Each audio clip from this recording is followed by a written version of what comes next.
All right, welcome back to the Modern Josephus as we go ahead and look today at the Reconstruction and 1876.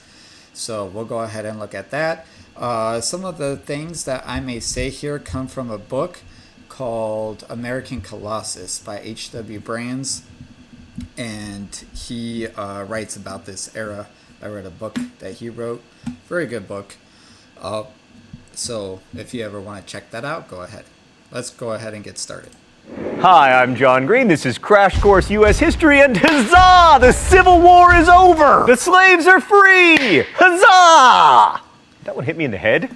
It's very dangerous, Crash Course. So when you say don't aim at a person, that includes myself? The roller coaster only goes up from here, my friends.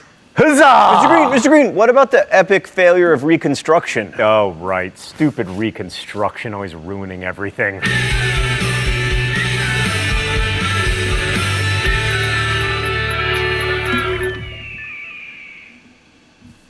I will say that the main reason why Reconstruction fell was because Lincoln was assassinated.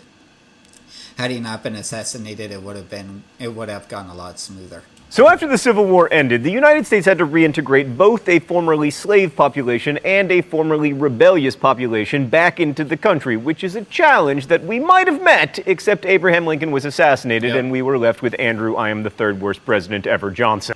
Yeah, definitely one of the worst presidents. Woodrow Wilson, probably number one. Number two, James Buchanan. And number three, Johnson. I'm sorry, Abe, but you don't get to be in the show anymore. So Lincoln's whole post-war idea was to facilitate reunion and reconciliation, and Andrew Johnson's guiding Reconstruction principle was that the South never had a right to secede in the first place. Also, well, Lincoln thought that too, and I think that too, so I don't get that. I don't get why he's saying that. So because he was himself a Southerner, he resented all the elites in the South who had snubbed him, and he was also a racist who didn't think that blacks should have any role in Reconstruction. Trifecta! So between 1865 and 1867, the so-called period of presidential Reconstruction, Johnson appointed provisional governors and ordered them to call state conventions to establish new, all-white governments. And in their 100% whiteness and oppression of former slaves, those new governments looked suspiciously like the old Confederate governments they had replaced. And what was changing for the former slaves? Well, in some ways, a lot. Like Fisk and Howard universities were established, as well as many primary and secondary schools, thanks in part to the Freedmen's Bureau, which only lasted until 1870, but had the power to divide up confiscated and abandoned Confederate land for former slaves. And this was very important because to most slaves, land ownership was the key to freedom, and many felt like they'd been promised land by the Union Army, like General Sherman's Field Order 15 promised to distribute land in 40-acre plots to former slaves. But that didn't happen, either through the Freedmen's Bureau or anywhere else. Instead, President Johnson ordered all land returned to its former owners, so the South remained largely agricultural, with the same people owning the same land, and in the end, we ended up with sharecropping. Let's go to the thought bubble. The system of sharecropping replaced slavery in many places throughout the South. Landowners would provide housing to the sharecroppers. No, thought bubble, not quite that nice. There you go. Also tools and seed, and then the sharecroppers received, get this, a share of their crop, usually between a third and a half, with the price for that harvest often set by the landowner. Freed blacks got to control their work, and plantation owners got a steady workforce that couldn't easily leave because they had little opportunity to save money and make the big capital investments in like land or tools. By the late 1860s, poor white farmers were sharecropping as well. In fact, by the Great Depression, most sharecroppers were white. And while sharecropping certainly wasn't slavery, it did result in a quasi-serfdom that tied workers to land they didn't own, more or less the opposite of Jefferson's ideal of the small, independent farmer. So the Republicans in Congress weren't happy that this reconstructed South looked so much like the pre-Civil War South, so they took the lead in Reconstruction after 1867. Radical Republicans felt the war had been fought for equal rights and wanted to see the powers of the national government expanded. Few were as radical as Thaddeus Tommy Lee Jones Stevens, who wanted to take away land from the Southern planters and give it to the former slaves, but rank-and-file Republicans were radical enough to pass the Civil Rights Bill, which defined persons born in the United States as citizens and established nationwide equality before the law regardless of race. Yeah, I have to... Some people act like the radical Republicans were the Democrats of today. However, they did things constitutionally giving rights to citizens and then just rely on a Supreme Court of their choosing to overturn laws or things like that in that nature. I have a book that I want to read, and it's about the radical Republicans to kind of understand a little bit more where they come from or where they were coming from. I mean, of course, if they're for equality as far as voting rights and things, I'm for. I want to know what the conservative Republicans thought, because there were conservative Republicans. They would be considered conservative Republicans today. Back then they weren't. They didn't see themselves as conservative Republicans. But when I say conservative Republicans, I mean states' rights Republicans. So I'd really be interested. And I say conservative Republicans because later on we'll get into it, and I do have a problem with some things that conservative Republicans did, and we'll get to that later in the video. But yeah, so there's a book I have that I want to read a little bit more about the radical Republicans before I really cement my ideas. And normally when I do investigations of these groups, normally I kind of leave half agreeing and half disagreeing with some of the stuff that they did. So there's always that. I have read a little bit about radical Republicans from Bruce Catton's Civil War 3-part series. He does mention them a little bit, but I know that when I read about them, there was a lot of stuff I agreed, but if I remember right, there were some. No, sorry, the H.W. Brands book. That's where I got it from. So yes, I remember reading about them, but I don't remember specifically. And I do remember feeling like a little bit iffy about them, like kind of pro, kind of con, you know, as everything, you know, there in history, there's pros and cons. Almost nothing is black and white unless you're talking about Hitler or something like that. Then it's normally just black. Andrew Johnson immediately vetoed the law, claiming that trying to protect the rights of African Americans amounted to discrimination against white people, which so infuriated Republicans that Congress did something it had never done before in all of American history. They overrode the presidential veto with a 2/3 majority, and the Civil Rights Act became law. So then Congress really had its dander up and decided to amend the Constitution with the 14th Amendment, which defines citizenship, guarantees equal protection, and extends the rights in the Bill of Rights to all the states, sort of. The amendment had almost no Democratic support, but it also didn't need it.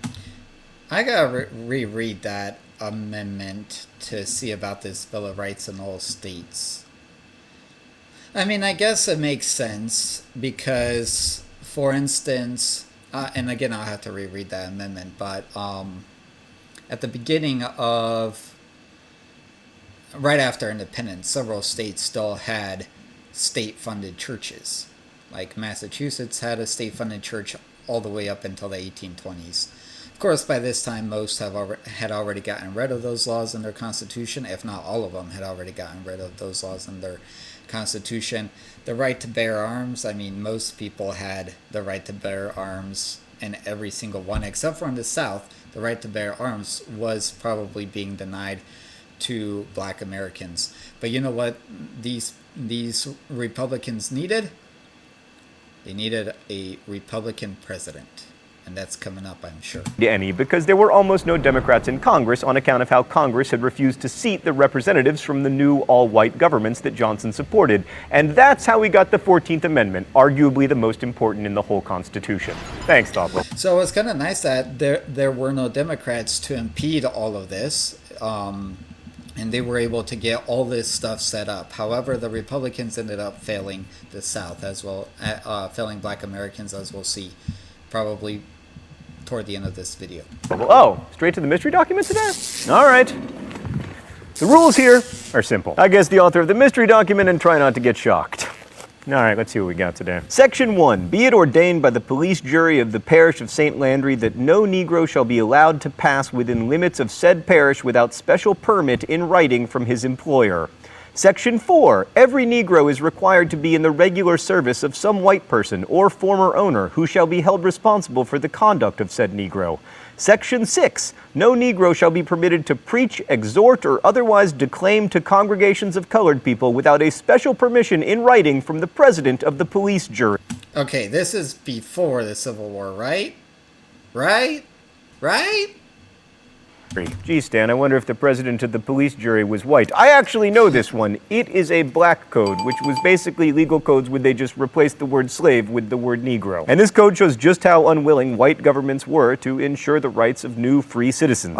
Okay, I need to know if this was before 1870, before Grant's presidency, or after Grant's presidency. That's what I want to know. I would celebrate not getting shocked, but now I am depressed. So, okay, in 1867, again over Johnson's veto, Congress passed the Reconstruction Act, which divided the South into 5 military districts and required each state to create a new government, one that included participation of black men. Those new governments had to ratify the 14th Amendment if they wanted to get back into the Union. Radical Reconstruction had begun. One of the cool things I learned about this book, American Colossus, was that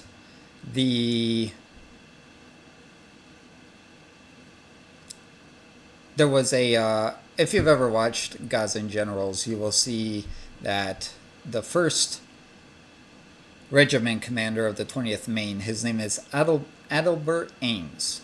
And he ends up being one of these military governors in the South. And he ends up integrating his army because all these military governors are given troops. Well, he actually integrates the army. Blacks and whites share bunks, share sleeping quarters, share bathrooms, share everything. In 1868, Andrew Johnson was about as electable in the U.S. as Jefferson Davis, and sure enough, he didn't win. Instead, the 1868 election was won by Republican and former Union General Ulysses S. Grant. But Grant's margin of victory was small enough that Republicans were like, man, we would sure win more elections if black people could vote, which is something you hear Republicans say all the time these days. So congressional Republicans pushed through the 15th Amendment, which prohibited states from denying men the right to vote based on race, but not based on gender or literacy or whether your grandfather could vote. So yeah, that comes later. But I mean, if they're going to be citizens, they might as well be given the right to vote. No, it is demanded that they be given the right to vote if they are now citizens. And so that was a win for them. And Ulysses S. Grant signed that into law. And we'll see later that he really truly believed in this. For me, I'm going to say this. Grant was the biggest civil rights president for black Americans in the history of the United States. And you say, well, what about Lincoln? He freed the slaves. He did, but he died. And so he couldn't, he didn't oversee the whole giving rights to slaves and go on the whole 9 yards, all right? And Grant went the whole 9 yards, as we'll see in just a few minutes. States ended up with a lot of leeway when it came to denying the franchise to African Americans, which of course they did. So here we have the federal government dictating who can vote and who is and isn't a citizen of a state, and establishing equality under the law, even local laws. But this was something that had already been happening from the founding of the country.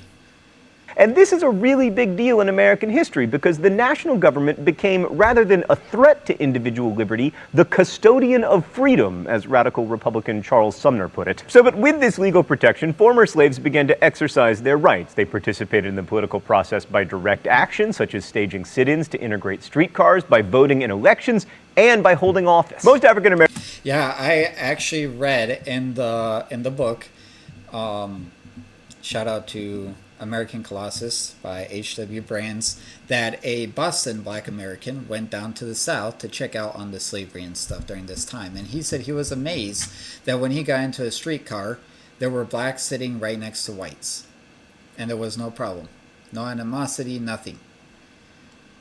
And this was before Jim Crow. Americans were Republicans at the time, and because they could vote and were a large part of the population, the Republican Party came to dominate politics in the South, just like today, except totally different. Now, Southern mythology about the age of radical Reconstruction is exemplified by Gone with the Wind, which of course tells the story of Northern Republican dominance and corruption by Southern Republicans. Fortune-seeking Northern carpetbaggers seen here, as well as Southern turncoat scalawags, dominated politics, and all of the African-American elected leaders were either corrupt or puppets or both. Yeah. Yeah, well, Sure. like the rest of Gone with the Wind, that's a bit of an oversimplification. They were about... Oh my word, Gone with the Wind. I just watched it a couple months ago. Oh my. That is boring. Like boring. Wow.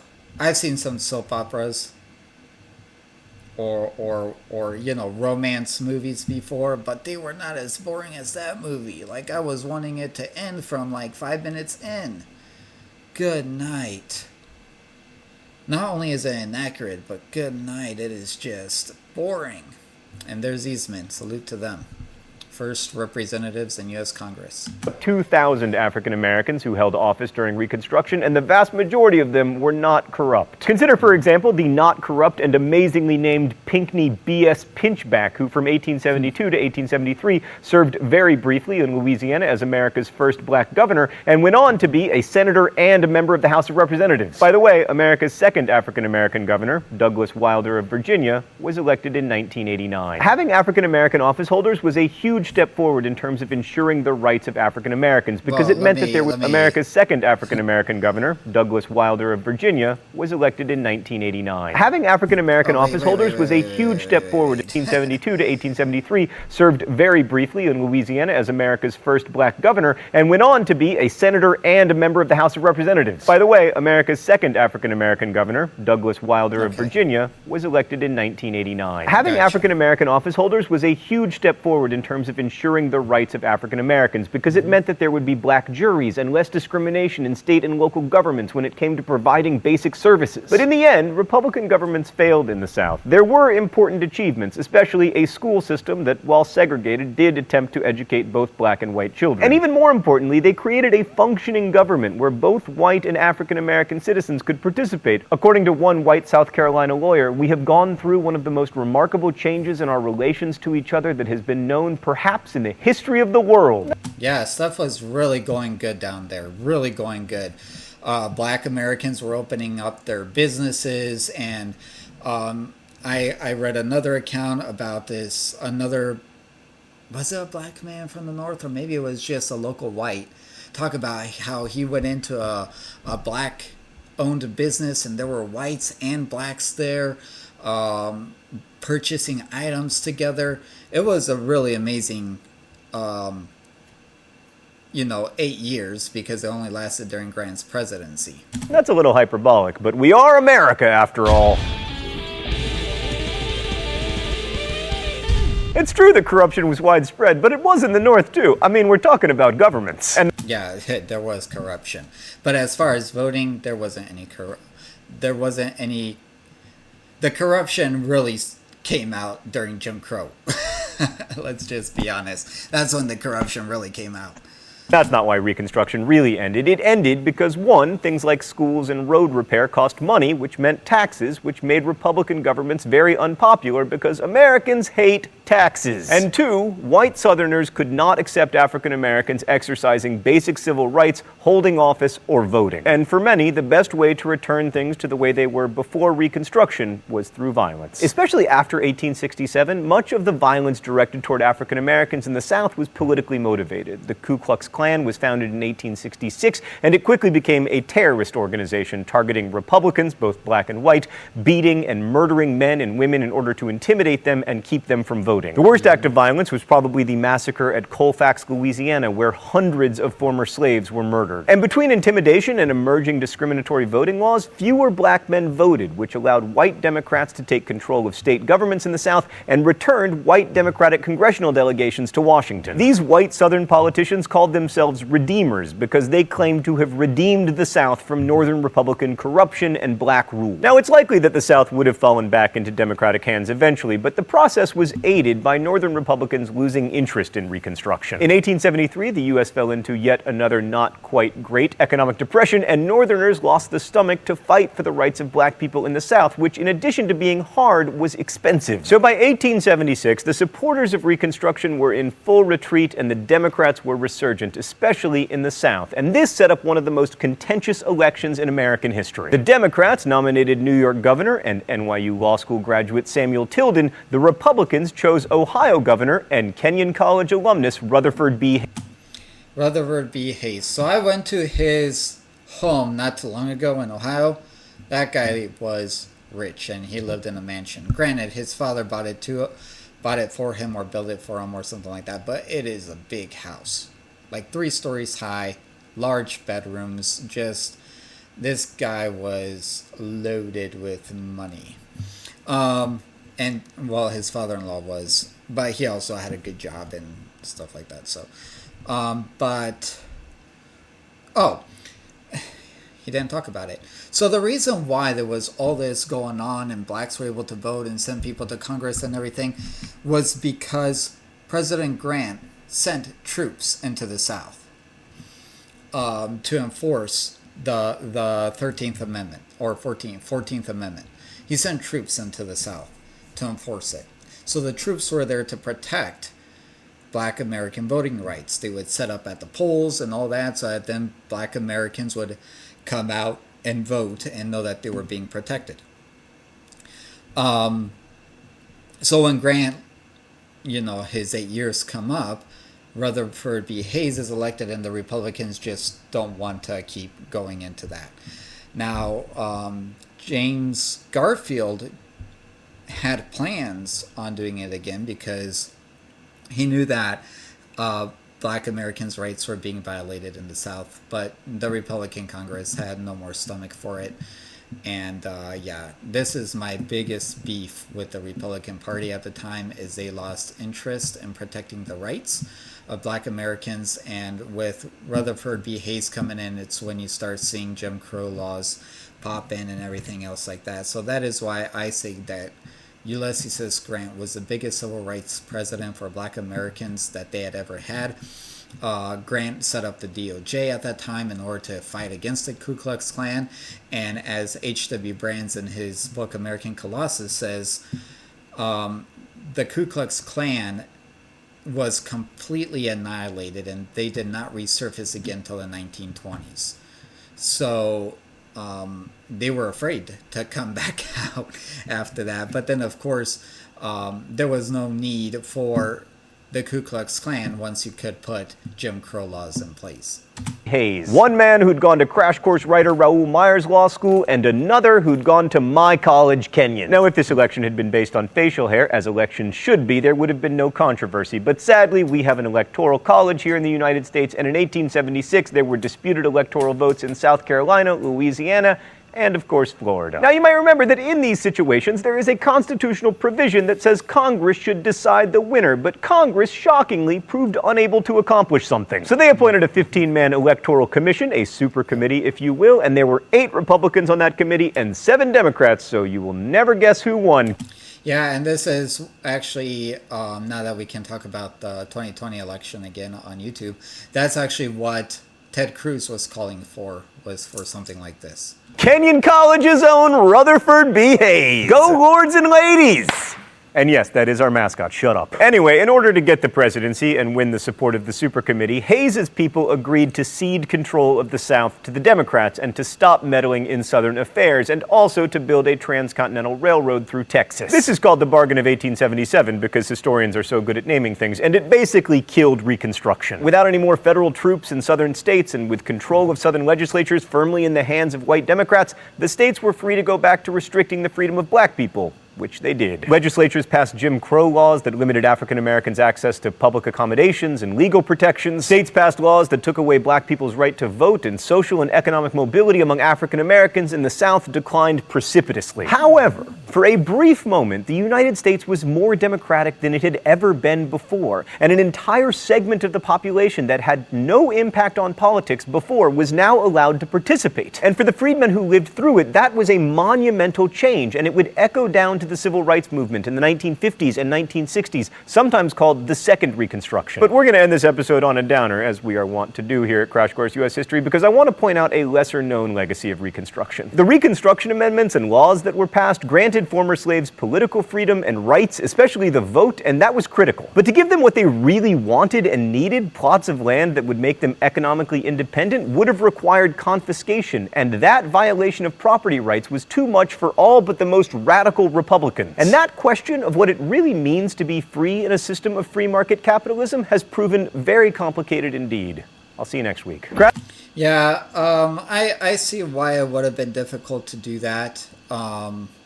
And unfortunately, a lot of the 40 acres and the mule, those 40 acres normally came from Southern Plantation.